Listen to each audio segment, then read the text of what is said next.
Olá, amado irmão, amada irmã, estamos de volta aqui mais uma vez com as nossas aulas da Escola Bíblica Dominical.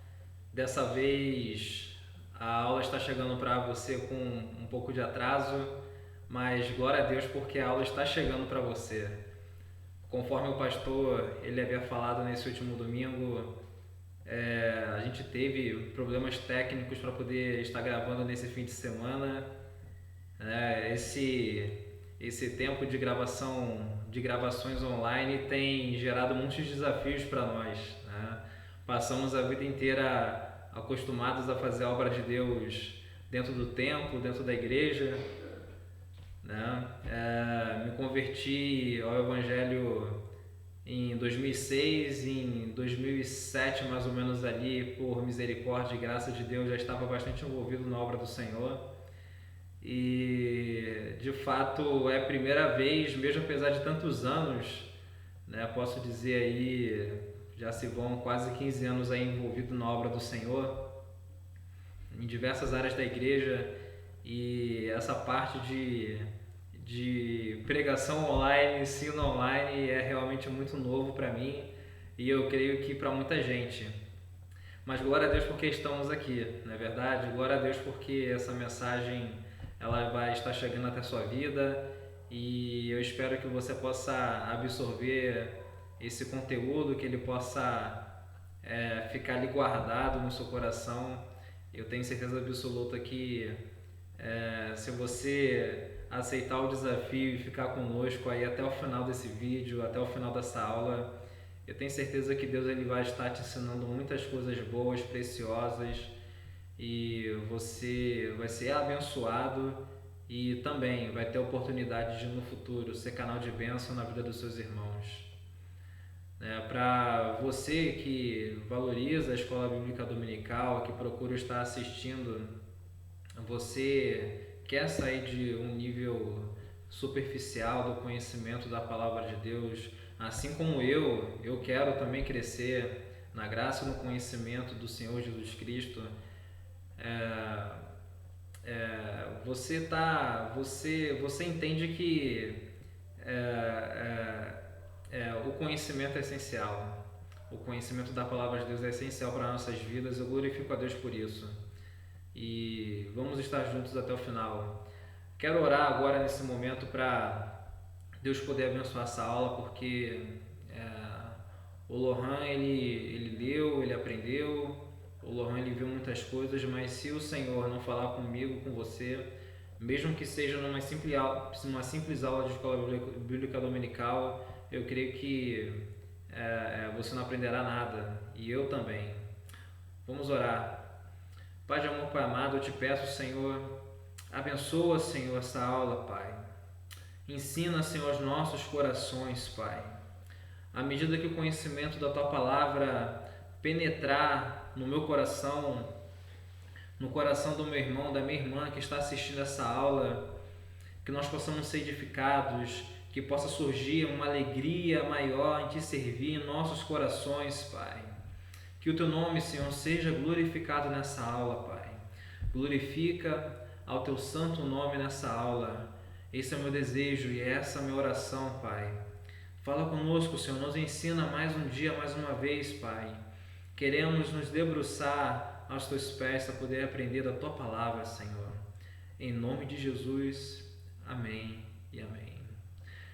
Irmãos, eu não sei se você reparou aí no título do vídeo, eu ainda não sei como é que vai ficar, né, quando a gente salvar essa aula aqui no YouTube, mas nessa aula a gente está voltando para o capítulo 9 da nossa revista, né? Devo em nome dos professores da igreja pedir perdão para você, porque faltou um pouco de comunicação ali entre os professores e a gente acabou pulando para a lição 10 e acabou não abordando a segunda parte da lição 9. Apesar de que na última aula da lição 9, a qual eu tive o prazer de dar, foi abordado realmente o principal que havia ali acerca da passagem em questão, acerca do estudo. Ainda faltou alguns detalhes a serem falados. E é exatamente essa a minha missão durante essa aula, abordar esses detalhes que faltaram. Então, na próxima aula, né, ou o Diácono Luciano ou eu estaremos retornando à lição 10, agora já na parte B. A parte A foi dada pelo Luciano. Mas hoje aqui o assunto é a lição 9. Vamos fechar com chave de ouro a lição 9 e ver o que mais Deus tem para poder falar aos nossos corações aqui dentro dessa lição. Glória a Deus. Bom, se você estava aí conosco na primeira aula da lição 9, nós abordamos a introdução e o tópico 1 dessa lição. E agora resta ser abordado o tópico 2, o tópico 3 e a conclusão. Por isso eu quero convidar você possa pegar sua revista. Estamos aqui na página 43 e também você pegar a sua Bíblia, principalmente, porque ela que é a chave para toda explicação que nós viemos aqui dar. A Bíblia, ela sempre vai ter primazia em cada pregação, em cada aula. Nós não passamos coisas que tiramos da nosso próprio intelecto, da nossa cabeça, mas a nossa única missão aqui é esclarecer o que já está escrito e não inventar absolutamente nada. Se tem uma revelação que é importante para nós, essa revelação já foi dada. E agora a nossa missão é apenas tornar essa revelação um pouco mais inteligível, um pouco mais compreensível, para que nós possamos guardar com muito carinho, com muito cuidado, a revelação da Palavra de Deus nos nossos corações. E o nosso estudo ele está dentro de Isaías capítulo 52 até o capítulo 53, né? Para poder refrescar aí a sua memória. A gente começou no versículo 13 do capítulo 52, que é onde começa a passagem que estávamos estudando, e termina no versículo 12 do capítulo 53, que é o capítulo 53 todo, né? E essa passagem fala acerca de um servo sofredor. Isaías ele profetiza acerca de um servo que aparecerá ao longo ali da história de Israel, ao longo ali da história do mundo. Esse servo ele irá realizar uma boa obra, mas também ele irá sofrer bastante. Bom, eu não vou fazer aqui nenhum tipo de cerimônia. Sabemos que esse servo é o Senhor Jesus Cristo. E na nossa primeira aula desse capítulo a gente contextualizou um pouquinho a mensagem que essa passagem gostaria de passar, que é para poder mostrar a vinda do Senhor Jesus sendo retratada aqui em Isaías, especificamente aqui nessa parte. Contextualizamos isso, olha, esse é o objetivo da passagem. E nós também pensamos ali alguns versículos que falavam acerca do sofrimento do Senhor Jesus e tentamos ali mostrar, expor, né, falar de maneira expositiva os aspectos teológicos dentro dos versículos nessa passagem que falavam sobre o sofrimento do Senhor Jesus Cristo. Só que agora o tópico 12 daqui do nosso capítulo, ele está nos convidando a falarmos sobre a morte especificamente do Senhor Jesus Cristo. Os versículos dessa passagem que falam acerca da morte do Senhor Jesus Cristo. Então a gente vai estar aqui atentando especificamente para Isaías 52, nos versículos 14 e 15. Também a gente vai ver o capítulo 53 no versículo 5 e o capítulo 53 no versículo 9. E vamos tentar entender qual mensagem especificamente cada um desses versículos quer passar em relação à morte do Senhor Jesus Cristo. Bom, então a nossa missão aqui é apenas esmiuçar a palavra de Deus. Eu espero que quando você se deparar com essa mensagem, você possa ter uma lembrança muito rica, uma lembrança de conhecimento muito rica, que assim que você se deparar com essa passagem, você consiga já visualizar que o objetivo que ela está falando e todos os aspectos teológicos que estão aqui inseridos. Na verdade, a palavra de Deus ela é muito rica, então falarmos exatamente de tudo mesmo, olha, eu acho que seria necessário muito tempo para podermos falar sobre isso. Será que falaremos tudo, absolutamente tudo em um mês, em um ano, ou demoraríamos a vida inteira para poder falar sobre isso? Bom, isso traz um sentimento de felicidade muito grande no meu coração, porque ao mesmo tempo que já falamos muitas coisas boas, existem muitas e muitas outras coisas boas ainda para poderem serem faladas. E glória a Deus por isso. Bom, capítulo 52, versículo 15. Versículo 14 e 15. Diz assim: assim como houve muitos que ficaram pasmados diante dele, sua aparência estava tão desfigurada que ele se tornou irreconhecível como homem, não parecia um ser humano. De igual modo, ele aspergirá muitas nações, e reis calarão a boca por causa dele, pois aquilo que não lhes foi dito verão, e o que não ouviram compreenderão. Bom, só para relembrar, estamos aqui no tópico 2 do nosso capítulo. E o primeiro parágrafo do tópico 2, que começa aqui na página 43 e termina na página 44, o autor da revista, ele relata que tem algumas versões da Bíblia que aqui no lugar do termo espiar, que foi usado aqui, aspergir, na minha versão aqui está o termo aspergir. De igual modo, ele aspergirá muitas nações. Em algumas versões da Bíblia, vem dizendo que outros termos que não são tão óbvios dentro do sentido de passar a mensagem que esse versículo também quer passar. E aqui o autor da revista, ele cita aqui um desses termos, assim causará admiração às nações. Ou seja, em algumas versões da Bíblia, vem dizendo que o Senhor Jesus causará admiração das nações, sendo que na NVI, que é a versão que eu utilizo, vem dizendo que, de igual modo, ele aspergirá muitas nações. Isso é muito importante, remete aí ao estudo do hebraico, da língua original.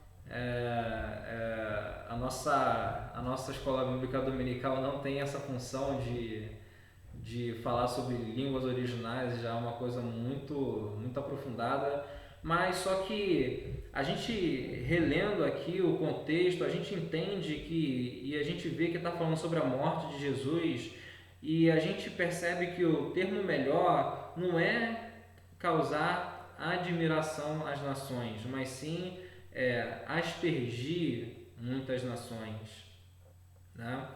Como está na NVI, né? Se a NVI for a versão que você esteja usando aí nesse momento, você deu sorte, porque você está acompanhando aqui junto comigo e você está lendo esse termo. Mas se você tiver com uma outra versão, eu não parei muito para poder pesquisar qual é a versão que vem dizendo esse termo de causar admiração às nações. Aí você realmente acaba ali tendo uma impressão um pouco confusa acerca do que está sendo falado nesse versículo. E a mensagem é essa: o Senhor Jesus, ele veio trazer aspersão. Só para poder relembrar, aspergir nos remete a questões de expiação, né? Ele asperge o seu sangue e através do seu sangue ele traz a purificação. Então, aqui nos versículos 14 e 15 está sendo feito um paralelo. No versículo 14 fala: assim como houve muitos que ficaram pasmados diante dele, a sua aparência estava desfigurada. No versículo 15 agora: de igual modo ele aspergirá muitas nações. Externamente, os homens eles viam ali um servo que estava com essa aparência desfigurada, um homem de dores, um homem que estava num sofrimento muito grande, só que ali no plano espiritual, né, na questão teológica, na verdade, de fato, ele estava ali dando a oportunidade a homens e mulheres de muitas nações terem os seus pecados perdoados, a sua vida restaurada. Glória a Deus por isso. Que paralelo bonito. Os homens eles viam um homem na cruz do Calvário sofrendo, ensanguentado. Só que Deus ele via alguém que estava trazendo a salvação para o povo eleito dele. Aleluia, glória a Deus. E agora já que no segundo parágrafo do nosso tópico 2, eu gostaria de ressaltar com você o versículo 5 de Isaías 53, que diz assim: mas ele foi transpassado por causa das nossas transgressões, foi esmagado por causa das nossas iniquidades. O castigo que nos trouxe a paz estava sobre ele, e pelas suas feridas fomos curados. Aqui no segundo parágrafo do tópico 2, o autor da revista, ele traz para nós essa mensagem. Olha, vamos olhar para o versículo 5 do capítulo 53. O castigo que nos trouxe a paz estava sobre ele. O autor da revista ele está dizendo que se eu e você, nós somos salvos de verdade, nós fomos de fato lavados e redimidos pelo sangue do Senhor Jesus Cristo, nós temos paz para com Deus. E o autor ele cita aqui Romanos capítulo 5, versículo 1, que diz: mediante a fé temos paz com Deus por intermédio de nosso Senhor Jesus Cristo. Naturalmente, nós não temos paz com Deus. Como homens e mulheres naturais, da forma como viemos ao mundo, nós não tínhamos paz para com Deus. Entramos nesse mundo debaixo de pecado. Todas as pessoas que ainda não se converteram ao senhorio do Senhor Jesus Cristo, elas estão debaixo de um estado de ira diante do Senhor. E nossa missão como igreja, nossa missão como cristãos, é mostrarmos através das nossas palavras para as pessoas: olha, você falar, claro, de forma gentil, de forma amorosa, de forma carinhosa, mas falarmos também de forma contundente, de forma que não venha deixar dúvidas quanto a isso. E com a mensagem para as pessoas que amamos, para as pessoas que conhecemos, para os nossos familiares: olha, se você não está debaixo do senhorio do Senhor Jesus Cristo, você está debaixo da ira do Senhor. E dura coisa é cair nas mãos do Senhor. E a grande consequência disso para aqueles que caírem nas mãos do Senhor, de fato, será a condenação eterna. Porém, você tem uma saída. Se você se converter, se você mudar os seus caminhos, se agora você quiser, aqui roubando gentilmente uma definição do pastor Alessandro, se você agora quiser se encaminhar em direção ao alvo correto, porque viver em santidade é você caminhar em direção ao alvo, o alvo bíblico, não o alvo da minha cabeça, o alvo bíblico. Bom, agora se você caminhar em direção a esse alvo, você não estará mais em guerra com Deus como você está nesse momento, mas você terá paz diante de Deus. Eu e você, meu irmão, minha irmã, nós somos homens e mulheres pecadores. Eu não estou dizendo que o fato de agora nós termos uma nova vida e termos paz com Deus nos dá o preceito para que nós venhamos pecar constantemente, mas devemos nos regozijar por isso, porque nós temos paz para com Deus, nós temos paz. Então, aqui debaixo do poder e da influência do Espírito Santo, se você se sente culpado, se você se sente triste, se você se sente abandonado, sabe de uma coisa? Você tem paz para com Deus. Você é filho de Deus e você tem paz para com Deus. E se você tem paz para com Deus, você tem livre acesso a Ele. Você tem o cuidado dEle. Você tem a oportunidade de pedir e de receber.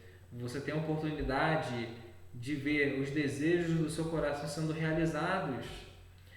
E provavelmente o desejo do seu coração apenas é sair de um estado de angústia, apenas é sair de um estado de tristeza.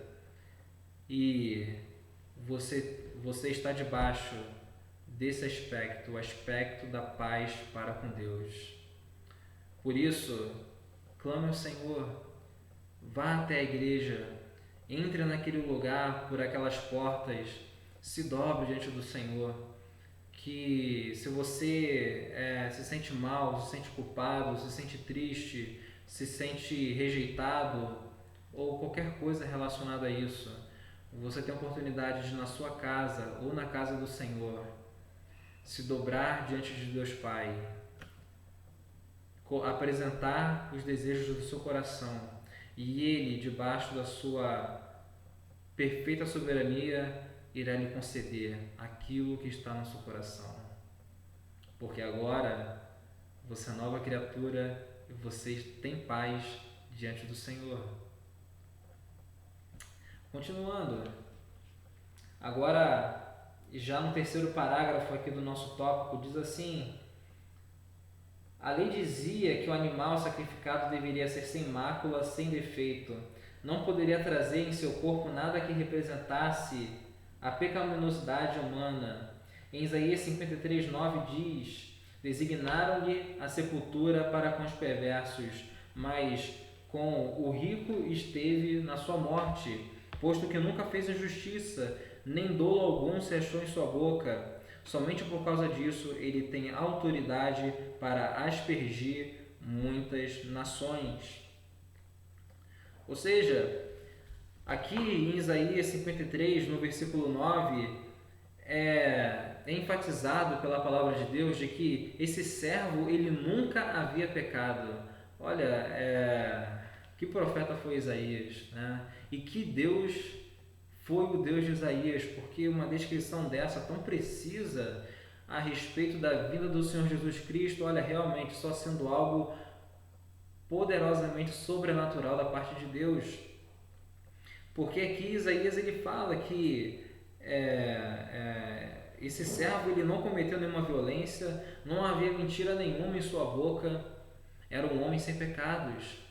E o autor da revista, aqui nesse parágrafo, ele fala que só foi possível nós sermos purificados por intermédio da morte do Senhor Jesus Cristo, porque além do Senhor Jesus ser o Filho unigênito de Deus, ele também não havia pecado. Havia nele santidade total, para que ele fosse o Cordeiro, com C maiúsculo, o Cordeiro de Deus que tira o pecado do mundo. E aqui está sendo enfatizado isso. O Senhor Jesus ele viveu 33 anos nesse mundo e nenhum desses anos ele pecou. Passou por tudo que nós passamos, passou pelas tentações que nós passamos, os momentos de estresse, os momentos de ira, os momentos de pressão, os momentos de tentações. Jesus ele passou por tudo que nós passamos dia após dia. Tudo que nós passamos aqui na nossa vida cotidiana, o Senhor Jesus também passou da mesma forma que nós.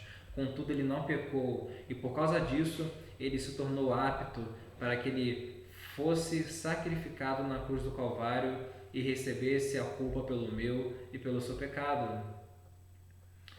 Então, olhando aqui para Isaías 53, na altura do versículo 9, nós podemos entender essa mensagem, a santidade do Senhor Jesus Cristo e a implicação dessa santidade no sentido de dar ao Senhor Jesus o direito de tomar a culpa pelo meu e pelo seu pecado. Não havia culpa no Senhor Jesus, logo o Senhor Jesus poderia receber a culpa pelo meu e pelo seu pecado. Ele se colocou numa classe totalmente diferente da minha classe e também da sua classe. A classe que pertencemos é a classe dos pecadores, é a classe daqueles que pecam às vezes de forma totalmente teimosa diante do Senhor. O Senhor Jesus ele se colocou numa classe totalmente diferente, a classe daquele que nunca pecou, e deu direito a ele de subir na cruz do Calvário e morrer em nosso lugar. Agora aqui o último parágrafo do tópico 2, o verbo aspergir mostra que o próprio Senhor Jesus é quem realiza essa ação. Isso quer dizer que, de forma voluntária, o próprio servo sofredor vai aspergir seu sangue sobre muitas nações para a purificação dos seus pecados.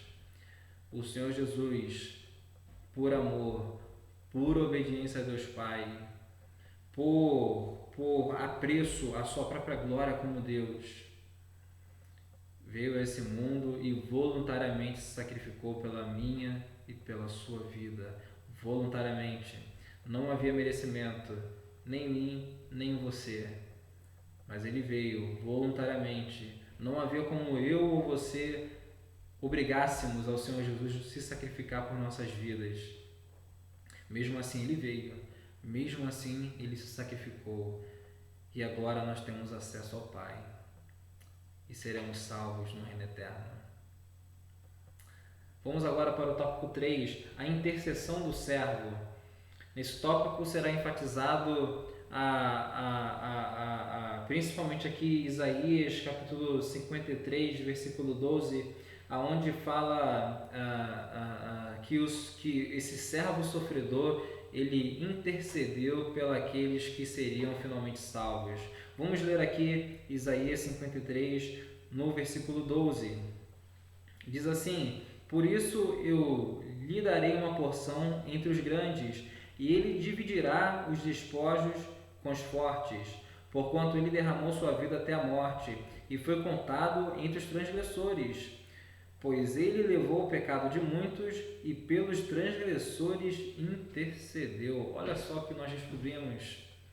Ele veio, sofreu, foi humilhado, morreu, mas mesmo tendo morrido, mesmo após tudo isso, a palavra de Deus nos revela que ele intercedeu por nós. E olha só uma outra coisa interessante que a palavra de Deus também fala. Quero convidar você a ir lá para Romanos capítulo 8. Vamos dar um pulo em Romanos capítulo 8.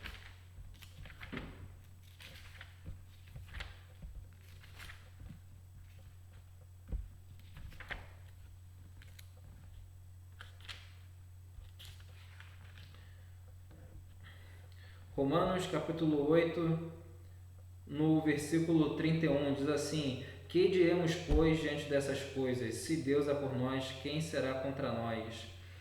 Aquele que não poupou seu próprio Filho, mas o entregou por nós, como não nos dará juntamente com ele de graça todas as coisas? Quem fará alguma acusação contra os escolhidos de Deus? É Deus quem justifica. Quem nos condenará? Foi Cristo Jesus quem morreu, e mais, quem ressuscitou, está à direita de Deus e também intercede por nós. Aqui está dizendo intercede no tempo presente, aqui para aqueles que estudaram português aí, né, e conseguiram aprender. Eu confesso para você que não sou um exímio estudante da língua portuguesa, mas está muito claro aqui que o verbo interceder ele está no presente, ele intercede no tempo presente por nós. Agora eu quero ir com você lá para Hebreus capítulo 7. Hebreus capítulo 7. Se você está com a sua Bíblia, pode dar um pause aí.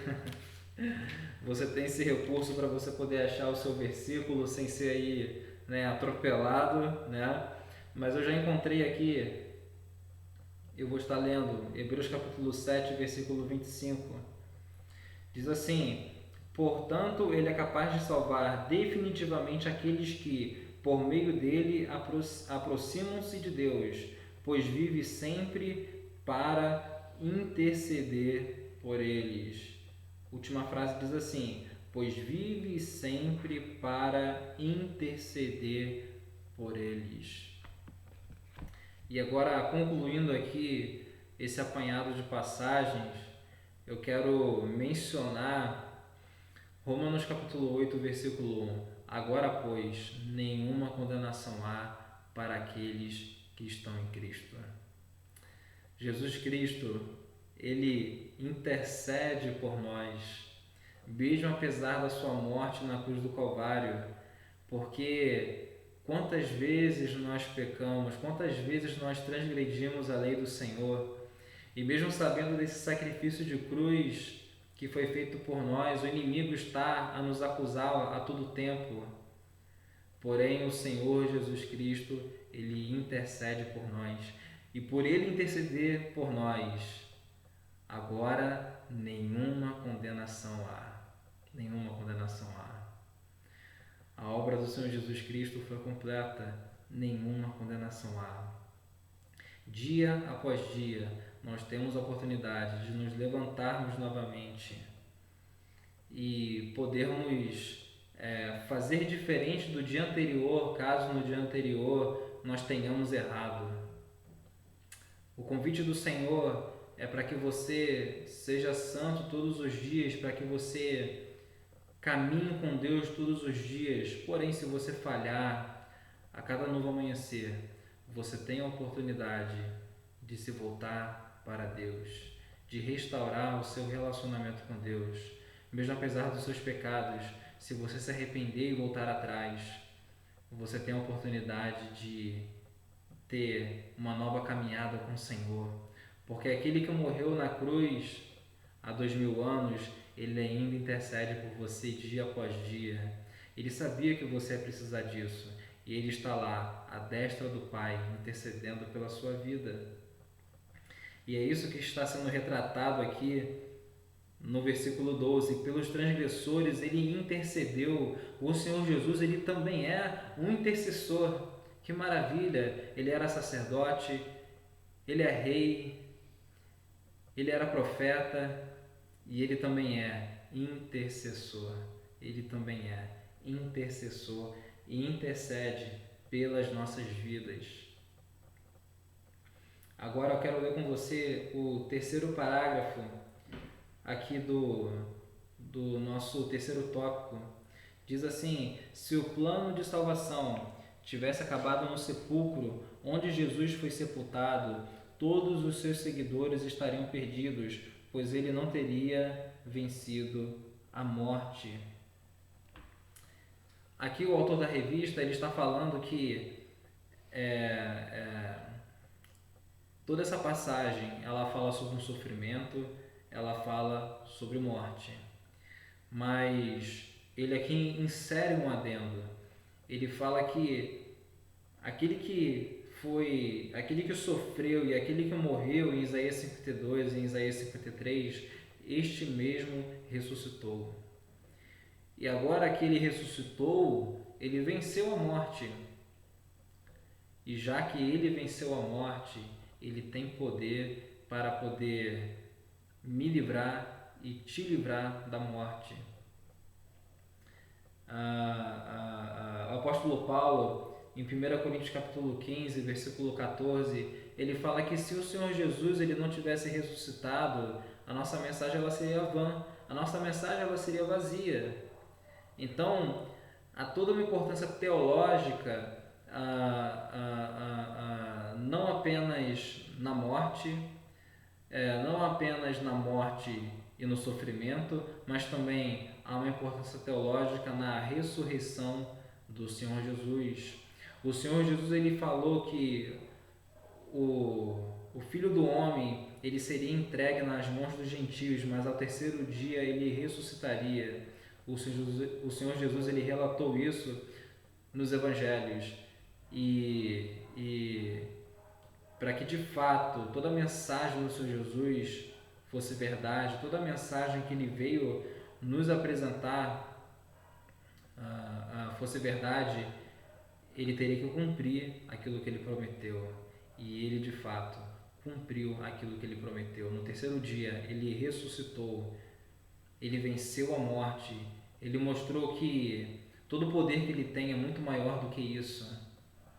E que ele tem poder para poder dar a vida, ele tem poder para poder tirar a vida, ele tem poder para poder fazer o homem cair, ele tem poder para poder fazer o homem se levantar, ele tem poder para poder destruir aquele que é soberbo, aquele que é altivo, ele também tem poder também para poder exaltar aquele que está abatido e aquele que está humilhado. Ele tem poder sobre a vida e sobre a morte. Ele tem poder quando nós éramos apenas um embrião para poder nos dar vida. E ele também, daqui a pouco, logo mais, ele também terá esse mesmo poder também para poder tirar a nossa vida aqui nesse mundo. Ele tem poder, ele é soberano. E a ressurreição dele mostra para nós a soberania dele e mostra a capacidade que ele tem de salvar os homens e as mulheres eleitos por Deus ao redor de todo mundo. Agora, no último parágrafo aqui do tópico 3, eu vou ler o parágrafo todo para você. Em Isaías 53, versículo 12, a intercessão do servo é aplicada a pessoas que vivem e viverão o tempo todo praticando pecados. Entretanto, com a diferença: esses transgressores estão lavados com o seu sangue. Afinal, ele veio buscar os doentes, que são justamente estes transgressores. Mesmo após a conversão, a pessoa continua transgredindo a lei. Por ela, Jesus continua intercedendo, apresentando ao Pai a lei que foi cumprida e a penalidade do pecado que foi paga em favor dos seus.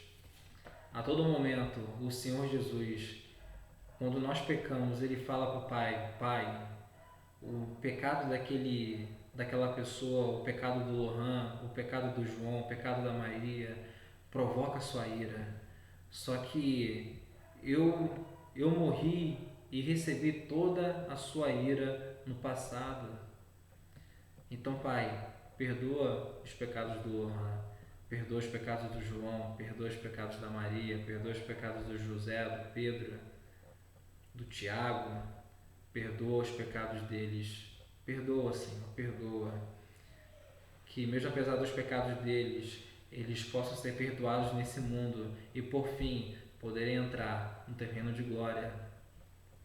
E que eles possam entrar no teu reino de glória. Jesus, o servo, que também intercede por nós. Agora vamos à conclusão, que diz assim: a obra do servo do Senhor no lugar do seu povo foi realizada de modo cabal, perfeito.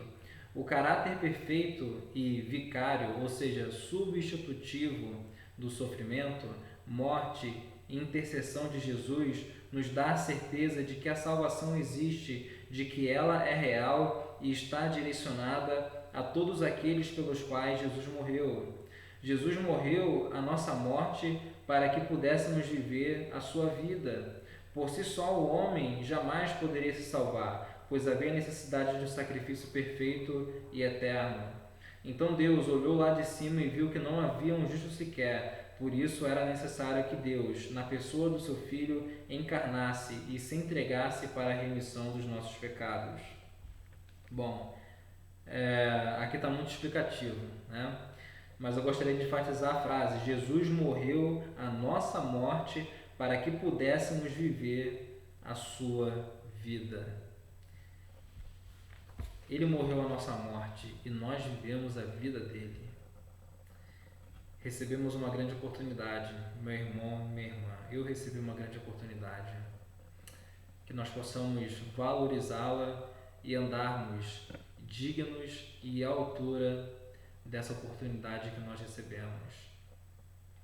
A aplicação diz assim: o sofrimento, a morte e a intercessão de Jesus impulsionam você a amar a Deus e a sua palavra. Você entende que tem o grato dever de viver para Deus e servi-lo com todo o seu ser?